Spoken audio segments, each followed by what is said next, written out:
Você já ouviu falar no episódio piloto perdido de Cocoricó? Ou Cocorimu, segundo o designer da logotipo de 96. É essencialmente uma versão de teste ou um protótipo para a série, que demonstra o potencial, a ideia para atrair o público. Com Cocoricó não foi diferente. O nome das galinhas também era muito diferente: Doralice, Exaura e Aurora.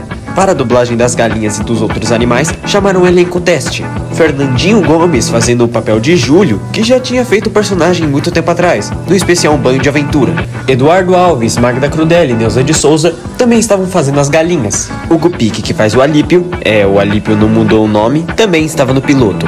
A história que se passa no piloto ainda não sabemos. O único registro que se passa no piloto é uma imagem no site do Cocoricó de 2003, falando que o Júlio estava separando cenouras para dar pro Alípio. Quem não conhece a Beta já sabe quem tá chegando. Quem não conhece a Beta já sabe quem tá chegando.